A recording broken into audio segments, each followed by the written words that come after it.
Ever wonder how an insurance company seems to predict the future? Well, it all boils down to this fascinating statistical process. It's something that underpins pretty much everything, from your life insurance to national pension plans. It's called graduation, and it's really the art of finding a clear signal in some of life's most unpredictable noise. And that's really the heart of the problem, right? Every single year we get tons of data on who lives and who dies. But if you just plot that raw data on a graph, it looks like a total mess. So the big question is, how do you take that jagged, chaotic reality and turn it into something stable and reliable enough to build a forecast on? That's the billion-dollar question for actuaries. So our starting point is what we call crude estimates. You can think of this like raw, unedited footage. It's the direct, unfiltered data of who died and at what age. But just because of random chance, especially when you're looking at smaller groups, this data jumps all over the place. It's filled with what we call statistical noise, and that noise can completely hide the real pattern hiding underneath. And that is where graduation comes to the rescue. It's literally the process of filtering out all that noise so we can finally see the true signal. The whole goal here is to create a smooth, logical curve that shows the real underlying risk of mortality, one that doesn't have these bizarre random jumps from, say, age 45 to age 46. Okay, so here's our game plan. We've talked about the problem with raw data and how graduation is the answer. Next, we're going to dive into the actuary's toolkit and see how they actually get this done. Then we'll look at a huge trade-off they always have to make, and finally, how they check their work to make sure it's any good. So how do they actually do this? Well, an actuary doesn't just have one trick up their sleeve. They have a whole toolkit. Let's break down the three main approaches they use to pull off a graduation.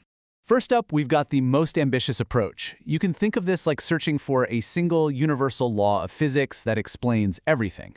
We're on the hunt for one perfect mathematical rule that describes the pattern of mortality across every single age. This method is called parametric graduation. The whole idea is that human mortality isn't totally random. It actually follows a predictable mathematical curve. You might have heard of famous formulas like Gompertz law, which tries to capture that exponential increase in risk as we get older. The actuary's job, then, is to just find the version of that formula that best fits the data they have. Now, the beauty of this, you get an incredibly smooth, really consistent result. That's why it's perfect for creating those big official national mortality tables. The catch, of course, is that real life is often way more complicated than one simple formula. A single rule can be too rigid to capture unique things, like that weird spike in deaths among young adults that we often call the accident hump. So what do you do if you don't have enough data to create some grand universal theory? Well, then you can reach for our second tool. This approach is kind of like tracing a map that somebody else has already carefully drawn for you. It's called graduation by standard table.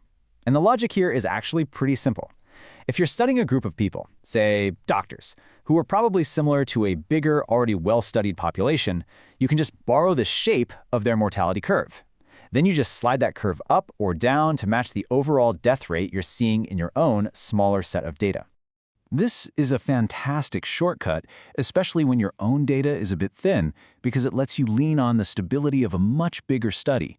But you can probably see the big risk here, right? If you pick the wrong map to trace, if your doctors aren't actually that similar to the standard population, you're just going to force your data into a shape that doesn't really fit at all. All right, that brings us to our third and most flexible tool. Forget a single rigid rule. Forget tracing someone else's map.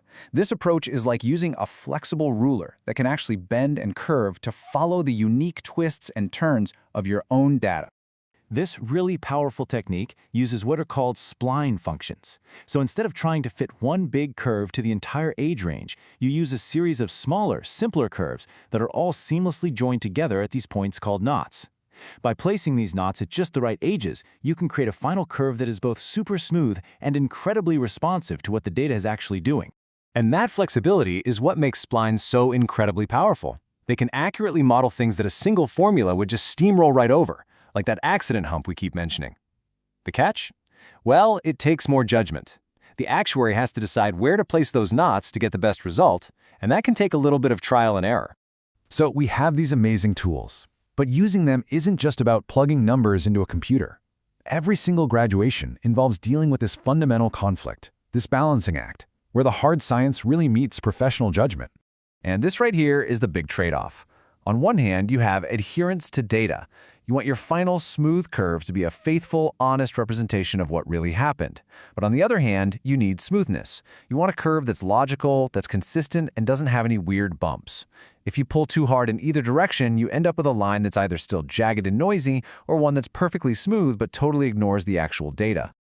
So, when would one matter more than the other? Well, let's say you're a government agency creating a national life table. Your number one goal is accuracy.